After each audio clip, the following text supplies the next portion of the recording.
네, 고린도전서 7장 1절에서 17절까지 볼 텐데요. 결혼에 대한 이야기가 나와 있습니다.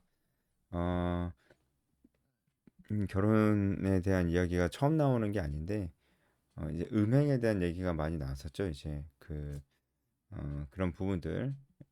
지금 고린도의 상황이 굉장히 음란하고 이런 모습들이 교회 안에까지 들어와 있었기 때문에, 아무래도 이제 음행해서는 안 된다.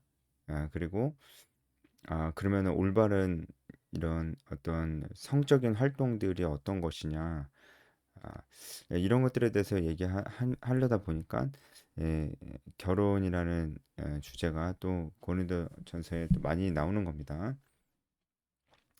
아, 우리가 좀 이 말씀을 그냥 특별한 해설 없이 그냥 들어도 그냥 쭉 읽어도 우리가 어느 정도는 이해할 수 있는 부분이지만 우리가 제 해설을 통해서 좀 여러분들이 조금 더 깊이 있는 이해를 가지실 수 있다고 또 그렇게 생각을 해요. 그래서 어, 고린도 교회가 처해 있었던 이 상황에 대해서 우리가 조금 더 안다면은 바울이 어떤 것들을 강조하려고 하는 것인지 지금 우리 상황에 적용할 수 있는 것과 적용할 수 좀 없는 것들도 있어요. 그런 것들이 무엇인지 좀 우리가 적용할 수 없다기보다는 강조점, 바울이 진짜 강조하려고 했던 그 강조점이 무엇인지를 아는 것이 중요하다고 생각합니다. 이제 그거는 그냥 쭉 봐서는 잘 모를 수도 있어요. 그래서 좀 고린도 교회 전체적인 상황과 함께 어, 이 바울의 핵심 메시지가 무엇인지를 좀 같이 생각해 보면은 좋을 것 같습니다. 너희가 쓴 문제에 대하여 말하자면 남자가 여자를 가까이 아니함이 좋으나 음행을 피하기 위하여 남자마다 자기 아내를 두고 여자마다 자기 남편을 두라. 여기서 남자가 여자를 가까이 아니. 그러니까 그 독신으로 사는 게 좋다. 아, 독신으로 사는 게 좋다고 물론 얘기를 합니다. 하지만 결혼하는 것은 뭐 어쩔 수 없는 것이고 결혼하는 것은 뭐 그냥 그 의욕을 그 절제하기 위해서 뭔가 해결하기 위해서 결혼은 그냥 그런 거다라고 얘기하는 게 절대로 아닙니다. 어, 이것은 어, 독신도 선하고 좋지만 어, 결혼도 악한 게 아니라는 사실을 이렇게 얘기하고 있는 거예요.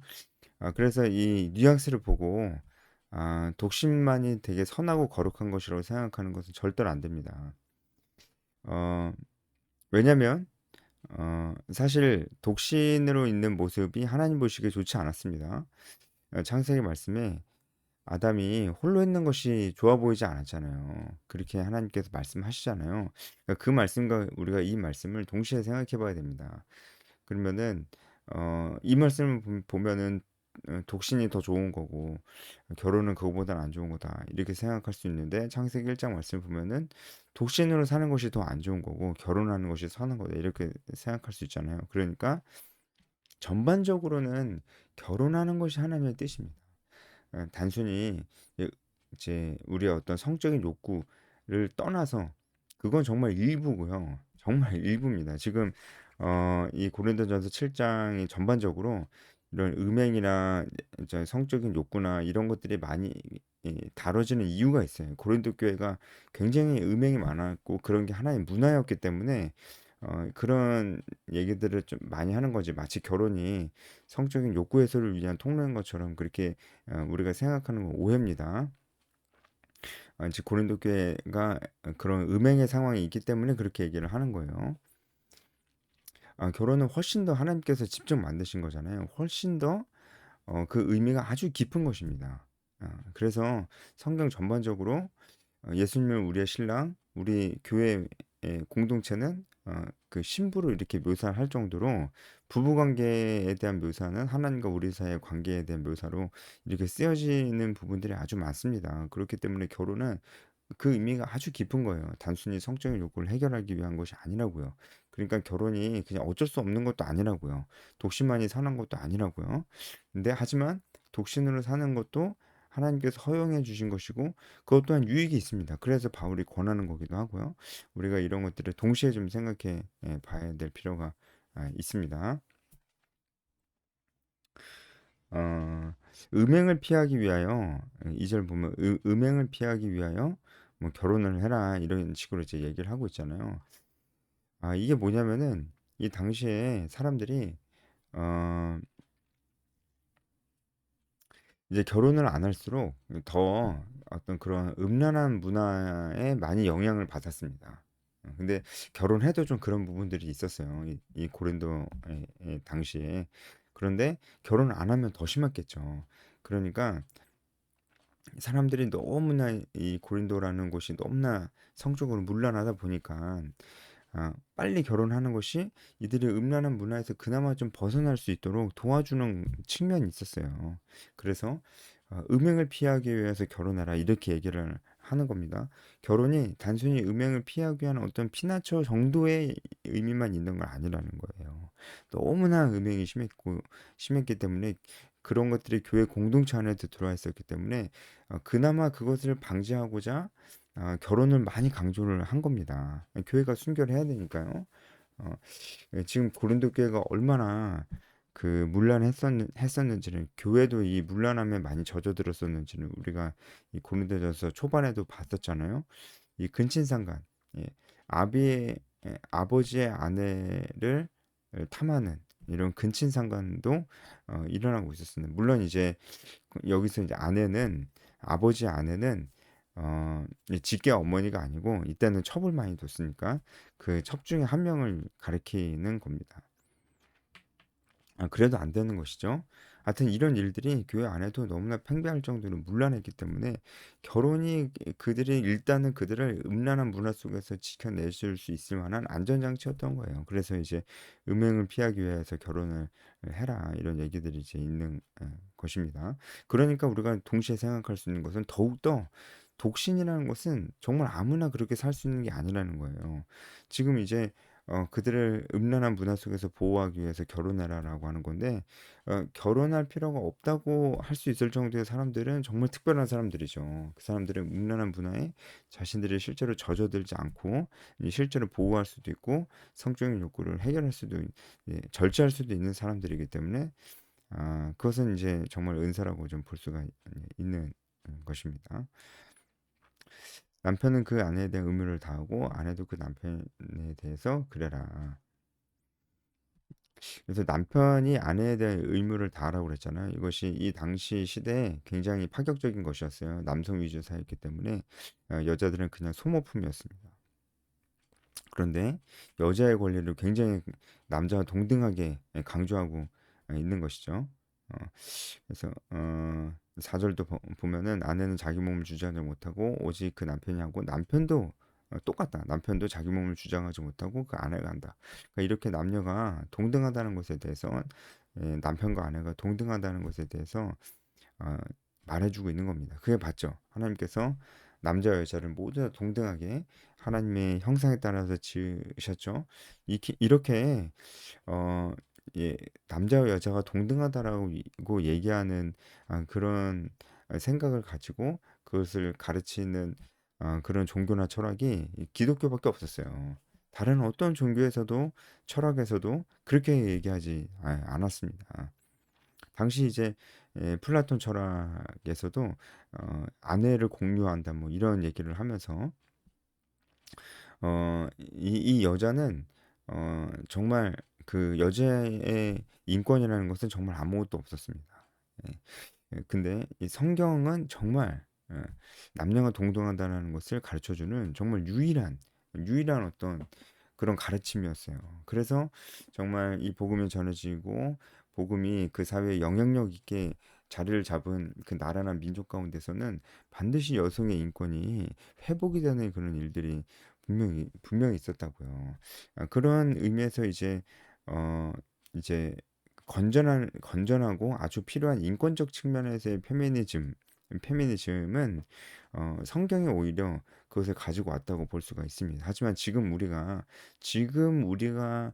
흔히 보고 듣고 우리가 사용하는 이 페미니즘이라는 지금의 페미니즘은 여성 인권을 회복시키는 페미니즘과 완전히 다른 얘기입니다. 지금의 페미니즘은 완전 이제 그 사실 여성 인권이랑은 상관이 없는 정말 상관이 없는 정말 어, 하나의 이데올로기 어, 마르크스시즘이 가지고 온 어떤 이제 그런 여성들은 희생양이라고 볼 수가 있어요. 지금 여기서 그 얘기까지 다 하기는 어렵고요. 그만큼 지금 우리가 고린도 전서를 볼 때 이 성경이 그 당시의 문화를 얼마나 경계하면서 또 그 당시의 문화와 완전히 분리되려고 하지도 않고 그 세상과 함께 있으면서 하지만 경계하면서도 그 세상의 문화를 어떻게 바꿔 나갔었는지에 대한 것을 우리가 고린도전서를 보면서 좀 많이 생각해야 돼요. 그러니까 지금 고린도라는 도시 자체가 그렇게 문란한데도 불구하고 바울이 그냥 너네들 완전히 그 속세를 떠나서 살아라 이렇게 얘기 안 하잖아요. 그 많은 세상의 더러운 문화 가운데서 우리가 어떻게 살아야 될지를 바울이 얘기를 하면서 그 방법 중에 하나가 또 결혼이었어요. 그래서 이제 결혼을 해라. 또 그 방법 중에 하나가 정말 특별한 사람들이지만 독신으로 사는 거였어요. 예. 이것이 다 이제 이 문란한 세상 속에서 우리가 하나님 뜻과 가르침대로 살기 위해서 어떻게 해야 되느냐의 문제였습니다. 거기에 대해서 관심을 가지고 있는 거라고 어, 생각하면서 우리가 봐야 됩니다. 그러니까 우리도 지금 우리가 살고 있는 이 시대에 얼마나 문란합니까? 정말 문란해요. 문란하다고 보는 것이 맞는 겁니다. 그러니까 문란하다는 거는 지금 우리가 살고 있는 이 세상이 틀렸다는 거예요. 그러니까 개방적인 게 아닙니다. 지금 우리 주변에서 뭐 성적으로 막 되게 이 사람 저 사람 막 자고 혼인 관계 이외의 성관계를 마치 연애하든 아무렇지도 않게 생각하는 그리고 그런 이야기들을 그냥 어 그냥 뭐 예능 프로그램에서도 나와서 그것이 마치 하나의 오락이고 그것이 하나의 우리가 즐길 수 있는 그 어떤 것인 것처럼 그렇게 예능에서 나와서 막 아무렇지도 않게 그렇게 얘기하는 이런 시대의 어떤 분위기와 흐름이 정말 기가 막힌 이거는 정말로 안 되는 일들을 그들이 하고 있는 것입니다. 개방적인 게 아니고 안 되는 일을 하고 있는 것이요. 그러니까 죄죠, 죄. 안 되는 일을 하고 있는 겁니다. 그러니까 그건 안 된다. 그렇게 하면 잘못된 거다라고 얘기하는 것은 옳은 말이지 보수적인 말이 아닙니다. 이것은 옳은 말입니다. 예, 맞고 틀림이 있는 겁니다. 개방적이고 보수적인 게 있는 게 아니고요. 그 기준은 성경입니다. 그래서 우리가 이 성경을 기준으로 삼아야 이 세상을 분별할 수 있어요. 그리고 분별하는 것이 얼마나 중요한지 어, 지금 바울도 이것이 너무 중요하기 때문에 지금 결혼에 대한 얘기를 하고 있는 거예요. 5절을 보면은 조금 의아한 얘기가 나오는데 분방하지 말래요. 그러니까 어떤 사람들이 기도하려고 막 분방하고 그 다음에 다시 이제 방을 합치지도 않고 지금 그냥 계속 그렇게 사는 사람들도 있었던 것 같아요. 이건 뭐냐면은 금욕주의자들입니다. 제가 저번에 설명을 했었죠. 이 고린도 이 도시의 상황이 이제 그 플라톤 철학의 영향을 받은 사람들이 영은 순결하고 거룩하고 선하지만 육체적인 건 더럽고 부패하고 썩어 없어질 것이라는 생각을 가지고 있었던 사람들이 극단적으로 두 분류로 나눴어요. 한쪽은 이제 어차피 썩어지고 부패하고 이 악한 이 육체 마음대로 쓰자. 그래서 쾌락주의. 이 그 부패하고 썩어진 이 나쁜 육체, 어, 이 나쁜 육체를 더막 옥죄어야 된다 이렇게 얘기하는 사람들이 이제 금욕주의 이렇게 둘로 좀 나뉘는 극단적으로 둘로 나뉘었었습니다. 5절은 쾌락주의자들이 아닌 금욕주의자들한테 하는 얘기입니다. 금욕주의도 틀렸죠, 그죠? 우리가 하나님께서 정해주신 이 울타리 안에서 이 우리가 그 성적인 활동을 하는 것은 하나님께서 기뻐하시는 일입니다. 하나님께서 우리를 남자와 여자를 만드셨고 하나님께서 우리에게 성욕을 주셨기 때문입니다. 어, 하지만 이런 욕구 자체를 부인하는 것은 당연히 죄죠. 그것은 하나님께서 절대로 기뻐하지 않으시는 것입니다. 그런데 그런 사람들이 있었다는 거예요. 교회 안에도. 그래서 그런 사람들은 다시 다시 합해라. 어, 분방할 수도 있는데 반드시 다시 합해라. 이렇게 얘기를 하는 것입니다. 이것은 이제 금욕주의자들한테 하는 얘기고요. 사실은 3절도 금욕주의자들한테 하는 얘기였습니다. 의무를 다해라. 그래서 이제 부부간의 어떤 성적인 관계에 있어서 서로 의무를 다해라라는 거죠. 금욕주의자들한테 금욕주의도 틀렸습니다. 쾌락주의도 안 되지만 금욕주의도 틀렸습니다. 하지만 그래도 쾌락주의가 좀 더 셌었던 것 같아요. 좀 더 문란한 성적 생활이라는 것이 금욕주의 형태보다는 쾌락주의 형태가 훨씬 더 많았던 것 같습니다. 6절에 내가 이 말을 하면 허락이요 명령은 아니니라 이렇게 얘기해서 어, 바울이 이제 독신으로 살으라고 얘기할 때도 이것을 이제 권고하는 것이다. 그렇게 얘기를 이제 하는데 그래서 마치 예수님께서 하신 말씀과 바울이 하는 얘기를 분리해서 봐야 되나? 이것이 둘 다 우리에게는 성경 말씀인데 그 권위가 좀 다르나? 우리가 이렇게 생각하면서 볼 수도 있는데 그렇지 않습니다. 어, 예수님께서 하신 말씀도 바울이 기록한 이 고린도전서 이 말씀도 다 우리에게는 하나님의 오류 없는 하나님의 영적 감동으로 우리에게 주신 하나님의 계시의 말씀이기 때문에 다 똑같은 권위가 있습니다. 그래서 오해하시면 안 됩니다. 예, 바울이 7절에도 독신의 은사에 대해서 좀 권하는 부분들이 있고 8절에도 그렇고 어, 그렇습니다. 네, 그렇습니다. 네, 이것은 이제 제가 앞서 말씀드렸듯이 특별한 사람들에게 해당되는 것이고요. 전반적이고 일반적으로는 결혼이 하나님의 뜻입니다. 우리가 참 오히려 이런 독신의 은사라고 이제 하죠, 보통. 아, 이런 부분들을 우리가 오히려 굉장히 조심해야 되는 세대에 살고 있다고 이렇게 말씀드리고 싶어요. 왜냐하면 비혼주의라는 게 있잖아요. 지금은 비혼주의라는 말을 누가 만들었는지 모르겠는데 아주 좋지 않은 개념입니다. 비혼주의. 이 비혼주의는 결혼을 일종의 저주로 보면서 만들어진 그런 용어예요. 누군가 일부러 아주 의도적으로 이런 용어를 만들었다고 저는 그렇게 봅니다. 이것이 하나의 문화가 되라고 하는 것처럼. 물론 사람들이 이기심을 이용하죠. 결혼하면 아무래도 이제 누군가가 같이 살아야 되니까 사랑하는 사람이라고 해도 불편하잖아요. 세상에 제일 편한 건 혼자 사는 겁니다. 아무리 사랑하는 사람이라도 같이 사는 건 불편해요. 희생해야 되고 양보해야 되니까요. 누구도 양보하고 희생하려고 하지 않는다면은 그 사람은 이제 비혼주의자 되는 거예요. 그게 좋은 겁니까? 그게 절대 좋은 게 아니죠. 그게 하나님의 뜻이라고 볼 수 없잖아요. 이런 문화는 교회 안에 들어와서는 안 됩니다.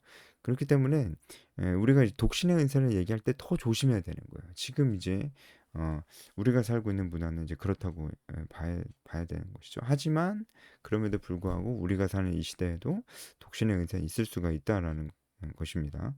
구절에도 만약에 절제할 수 없거든 결혼하라 이렇게 얘기하니까 결혼이 무슨 진짜 뭐 안달난 사람들이나 하는 것처럼 이렇게 생각할 수 있는데 그렇지 않다고 제가 말씀드렸어요.